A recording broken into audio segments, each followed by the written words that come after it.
Olá pessoal, tudo bem? Aqui é a Patrícia, esse é o Because I Read, nosso canal de bate-papo literário. Sejam todos muito bem-vindos. A gente está aqui hoje para conversar sobre um livro que eu tinha prometido para vocês, que eu ia trazer a resenha dele aqui, porque entrou para as minhas melhores leituras aí de 2023 e eu não tinha tido tempo ainda de gravar a resenha dele, mas eu queria deixar registrado aqui as minhas impressões sobre essa leitura. Foi uma das leituras que vocês me ajudaram a escolher daquela seleção do 1001 livros para ler antes de morrer, né? E eu tô falando aqui de A Elegância do Ouriço, de Muriel Barbary. Não sei se é assim que se pronuncia, mas... Então, esse livro aqui foi uma grande surpresa para mim. Eu não esperava gostar tanto desse livro, mas foi assim... É um daqueles momentos, sabe, que eu fico feliz de ser leitora, sabe? Onde simplesmente a literatura me surpreende, né? Antes da gente começar a conversar, vou pedir para você não esquecer de deixar o seu curtir, de você se inscrever no canal se você ainda não é inscrito, porque ajuda o canal a se disseminar na internet, né? A se propagar aí.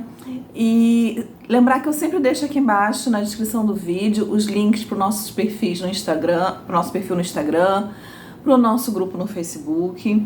E sempre deixo também os links dos livros que eu mostro aqui para vocês, o link na Amazon, para vocês que, se quiserem dar uma olhadinha lá. Se vocês forem adquirir, pedir a gentileza de vocês usarem o link aqui do canal, porque ajuda bastante a, né, subsidiar aqui as nossas resenhas e projetos e etc, tá bom?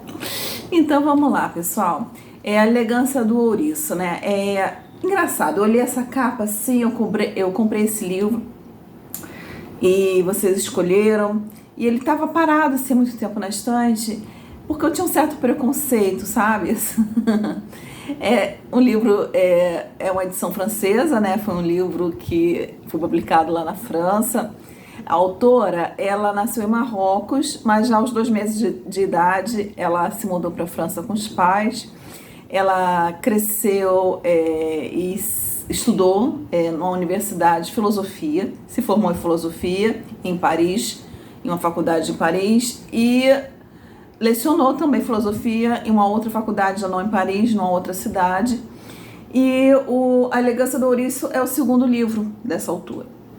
O primeiro se chama A Morte do Gourmet, que inclusive ganhou prêmio lá na França também. E esse aqui foi o segundo livro. Esse livro aqui foi um sucesso instantâneo, ficou semanas na lista de mais vendidos, de best-sellers na França. Fez sucesso em vários outros países e hoje ele tem mais de 6 milhões de cópias vendidas, né? E ao todo, a autora até hoje tem uns 5 romances escritos mais ou menos, e A Elegância do Ouriço foi adaptada para o cinema. Ele foi publicado em 2006, né, na França, e foi adaptado para as telas, não sei se chegou ao cinema, mas acredito que sim. Foi adaptado para as telas em 2009. E aí eu fui procurar na internet, né, se a gente tinha alguma... se chegou aqui no nosso streaming, a gente tem aqui num aplicativo chamado IMDb. E ele está com o título de O Porco Espinho, né? Não Ouriço. Eu fiquei procurando Ouriço um tempão, não achei nada, mas aí descobri que está com o título de O Porco Espinho. Eu só consegui ver o trailer, porque infelizmente eu não assino esse aplicativo, mas gostei bastante, fiquei bastante curiosa, gostaria muito de assistir. Depois eu vou ver se eu consigo achar em algum outro lugar esse livro. Esse A Morte do Gourmet, que também foi um livro premiado dela, se eu achar ele na Amazon, acho que é a Companhia das Letras, que também é editora do A Elegância do Ouriço, acho que ela também publicou esse título da autora aqui no Brasil. Se tiver, eu vou deixar o link aqui embaixo para vocês também, tá bom? E aí eu fiquei assim com muito preconceito desse livro, assim, falei assim, eu não sei se eu vou gostar da escrita francesa, eu não sei, eu fiquei meio assim, sabe? Sem nenhuma razão, viu, gente, mas fiquei meio assim. Mas eu falei, vambora, o pessoal me ajudou a escolher, vambora ler. E, gente, que surpresa, sabe, foi esse livro. O que é o enredo desse livro, né? Onde é que esse livro se situa? Ele foi publicado em 2006, pelo que eu entendi, é uma história contemporânea à escrita, né? Então se passa em meados aí do século XXI, e ele se passa num prédio de luxo, a história se passa num prédio de luxo, num bairro elegante lá de Paris. E aqui a gente vai ter duas protagonistas, né? Assim, diametralmente opostas em alguns sentidos e bem parecidas em outros sentidos, né? A primeira protagonista aqui é a Renée, que é uma senhora, uma mulher de meia idade, seus 50 e poucos anos, viúva, e trabalha como zeladora nesse prédio de luxo. O marido dela, a princípio o marido dela morava lá com ela, trabalharam juntos durante muitos anos ali como zeladores, e aí o marido faleceu, ela continuou como zeladora, então mora ela e o gatinho dela. E a outra protagonista aqui é a Paloma, que é uma menina de 12 anos, muito inteligente, faz parte de uma das famílias que moram no prédio, ela, a mãe, o pai, uma irmã mais velha, e tem um cachorro, se eu não me engano, né? E ela vai ser a nossa outra protagonista aqui dessa história. A história vai ser narrada pelo ponto de vista das duas alternadamente, mas a gente vai conversar sobre isso mais pra frente, né? E aí, durante essa história, né, o que a gente vai ter aqui? Elas vão falar sobre as famílias do prédio, a gente vai conhecer na perspectiva delas, né, as famílias, os relacionamentos, o dia a dia desse prédio, o que acontece. A gente vai passar por experiências como depressão, vício, morte, né? Então a gente vai vivenciar as situações que estão acontecendo aqui no prédio ao longo da narrativa, né? E a gente vai ter uma análise, né, muito precisa de cada personagem, de cada situação feita por essas duas protagonistas, né? E aí a gente vai falar aqui assim, até isso aí vai acontecer, né, até o momento, né, cada um ali levando sua vidinha, fazendo essas análises. A gente vai ter todo um debate filosófico rolando aqui por trás também nessa história aqui, nessa narrativa, até que uma hora vai aparecer um outro personagem aqui que vai dar uma desestruturada aí nessa vidinha aqui dessas duas protagonistas, né? Então agora eu vou falar assim, mais especificamente sobre essas protagonistas e sobre a narrativa desse livro, que foi o que me encantou, né? Primeiro a gente vai falar um pouco da Renée, né? A Renée, ela veio do interior, de uma família grande, bem pobre. Ela foi para a escola simplesmente assim para aprender a ler, e ela se sentia insignificante, né? E quando ela foi para a escola, quando a professora chamou ela pelo nome dela, foi a primeira vez que alguém se referiu a ela pelo nome, porque até então era menina, era chamada por nomes generalizados, vamos dizer assim, né? Menina, filha, ninguém nunca chamou ela pelo nome dela. Ela não se sentia uma pessoa, um indivíduo, mesmo em criança ela já sentia isso, né? Ela só sentia mais uma no meio ali da casa dela, mais um objeto, mais uma coisa. E quando a professora começou a dar um tratamento pessoal a ela, isso aí parece que deu vida a Renée, né? E aí essa professora também ajudou ela a descobrir os livros, a literatura, a vida que tinha nos livros. E a Renée se apaixonou pela literatura. Vale dizer que agora que a Renée assim como a Paloma também, uma pessoa com uma inteligência muito grande, né? Muito desenvolvida. E ela se envolveu nesse mundo de literatura, e daí ela seguiu o resto da vida. Mesmo vivendo uma vida simples, casando com alguém, né, do meio social dela, alguém que ela amava muito, mas ela exercia, vamos dizer assim, todo o potencial intelectual dela na literatura, analisando, criticando, aprendendo, vivenciando literatura. Ela também se apaixonou pelas artes, ela gosta muito de filmes, de cinema, gosta de ir a museus quando ela está de folga. Então, assim, a Renée se tornou uma pessoa muito culta, muito conhecedora, muito, né, com muito conhecimento, mas isso tudo ficou guardado para ela, né? Não foi uma coisa que ela exteriorizou no dia a dia, na vida dela, no relacionamento dela. O marido dela respeitava essa atitude dela e ela respeitava a simplicidade do marido, e eles viveram bem até o dia que ele faleceu, né? E aí mora ela e o gato dela, né? E a Paloma é uma menina de 12 anos também extremamente inteligente, como eu já disse. Então, talvez por isso, não sei, mas talvez seja um dos fatores principais para isso, ela é muito solitária. Você percebe que a Paloma é muito solitária, né? Ela não se encaixa, ela não se enquadra dentro da família dela. A irmã também uma pessoa inteligente, mas é toda patricinha, se acha assim um bambambam, né? Ela se acha muito culta, muito inteligente, muito descolada, cheia de opiniões, né? E ela e a irmã não se dão, né? E a mãe é a típica dona de casa, de classe média alta, que gosta de fazer compras, que gosta de receber convidados. O pai, se eu não me engano, trabalha para o governo. E ninguém dá muita atenção para a Paloma, né? Ninguém é focado na Paloma, né? E a Paloma, você percebe que ela se sente sozinha até o ponto de talvez estar deprimida, né? E logo no início, isso aqui não é spoiler, porque é uma coisa que você já vai descobrir logo no início da história, a Paloma está pensando em se suicidar no seu aniversário de 13 anos. Então a Paloma decide que se ela não achar um sentido para a vida até o dia do aniversário dela de 13 anos, que ela vai se suicidar, né? Então a gente tem essas duas protagonistas extremamente complexas, fortes, muito bem construídas, né, narrando essa história, né? E essa narrativa, gente, é simplesmente deliciosa, né? A gente vai vivenciar, a gente vai aprender um pouco do passado da Renê, é uma história muito comovente, a gente vai aprender o dia a dia dela, e você vai perceber assim, a Renê não quer que ninguém no prédio perceba quem ela é na verdade, que ela é essa pessoa culta, refinada. Ela vai no mercado, compra assim coisas refinadas para comer, mas ela esconde, né, na cesta para ela chegar em casa e poder comer aquelas coisas refinadas. Ela, para as pessoas do prédio, ela se comporta como se fosse uma pessoa quase simplória, né? Ela quer passar desapercebida. Por quê? Porque aí entra toda uma crítica social, né?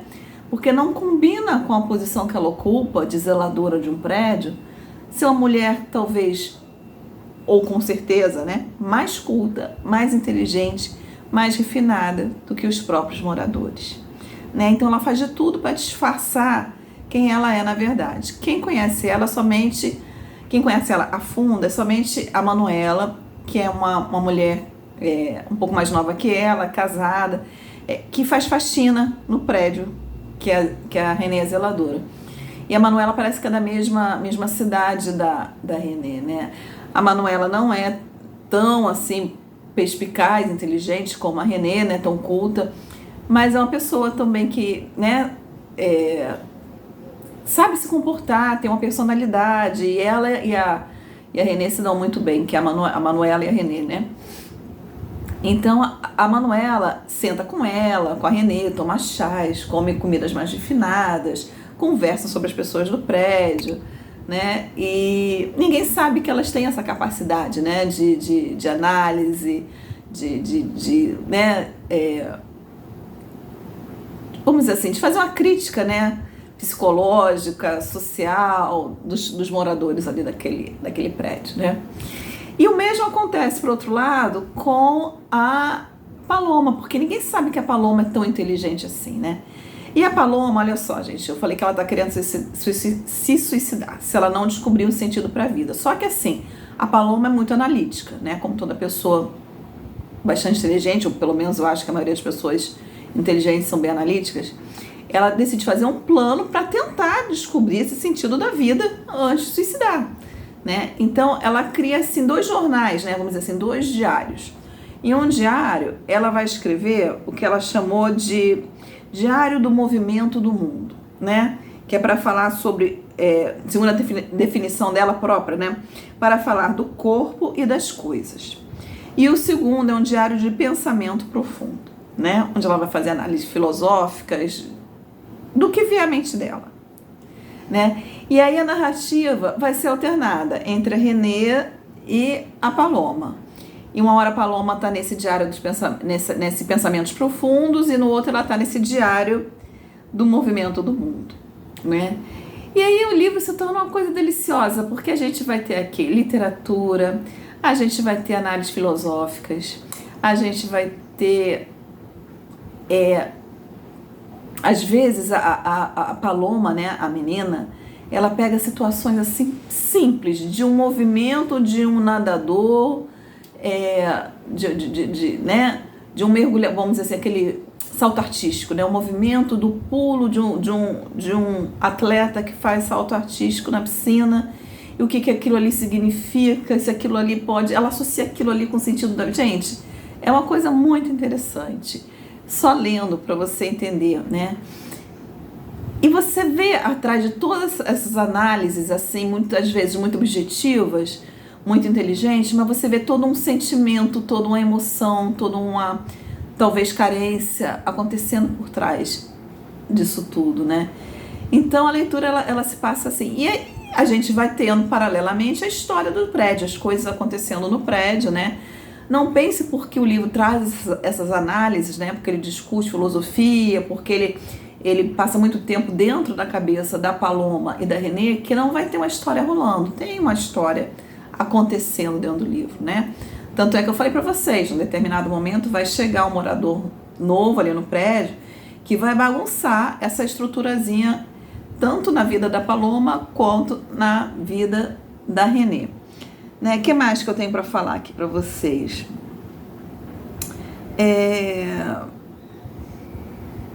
Vamos ver.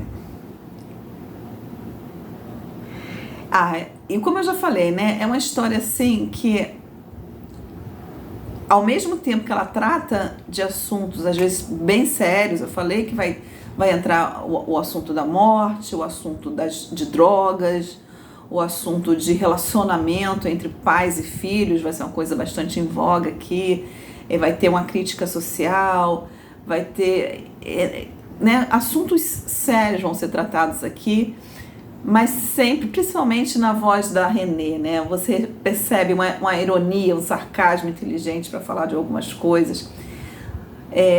Eu queria ler para vocês só um pedacinho aqui da Renée, né, introduzindo um dos moradores do prédio aqui dentro da história, né? Como é que ela introduz aqui esse personagem, né? Só para vocês terem um gostinho assim do que é essa narrativa. Ela fala assim, ela tá em casa, né, tomando um chá lá com a Manuela, e ela fala assim, ela mora no primeiro andar, perto da portaria principal, né? Ouvimos passos na entrada e depois ouvimos claramente o ruído sibilino da mão do homem no botão para chamar o elevador.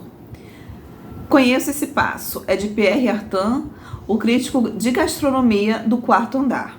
Um oligarca da pior espécie, que pelo jeito de apertar os olhos quando está diante da minha porta, deve pensar que vivo numa gruta escura, embora o que veja lhe prove o contrário. Pois bem, li suas famosas críticas.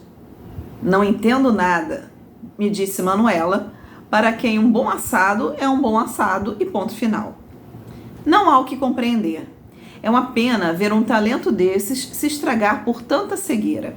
Escrever sobre um tomate páginas narradas de modo deslumbrante, pois Pierre Artin critica como quem conta uma história e só isso poderia ter feito dele um gênio. Sem jamais ver nem pegar o tomate. É uma façanha aflitiva. É possível ser tão dotado e tão cego diante da presença das coisas? Volta e meia me fiz essa pergunta ao vê-lo passar na minha frente com seu narigão arrogante. Parece que sim.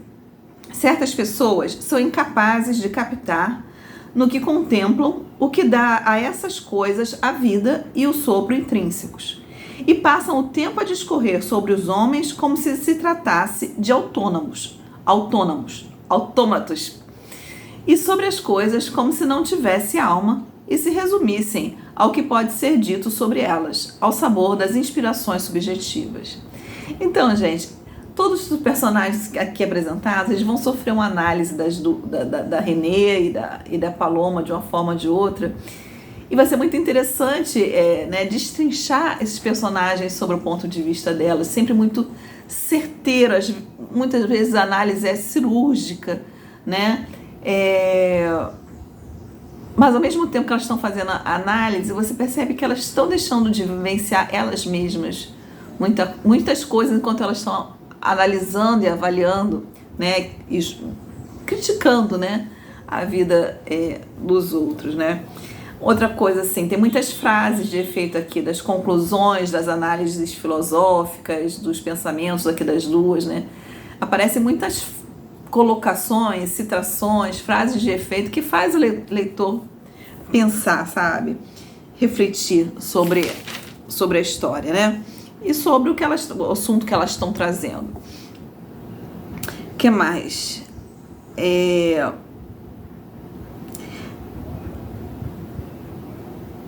Então, eu acho que é isso, gente. Assim, eu queria muito vender essa história para vocês, porque eu gostei muito dessa história, né? É uma história que ela não é... Ela parece simples, ela parece simplesmente trazer um cotidiano, né? Mas no fundo, ela não tem nada de simples. Ela traz muita coisa, né? Ela traz muita... E o final não é óbvio, sabe? Da história. Você acha que é um final óbvio, não é um final óbvio. E as personagens são muito maravilhosamente construídas, sabe? São muito maravilhosamente construídas. O forte desse livro, além da narrativa inteligente, certeira, irônica, essa construção dessas duas personagens, né? Tão complexas, mas ao mesmo tempo tão interessantes, tão envolventes. E foi uma leitura que me surpreendeu muito. Gostei muito e aconselho, indico a leitura de A Elegância do Ouriço aí para vocês, tá bom? Então é isso, pessoal. Até o nosso próximo vídeo. Obrigada aí por assistirem, por participarem. Não esqueçam de deixar o curtir de vocês, se inscrever no canal. E até a próxima. Tchau, tchau.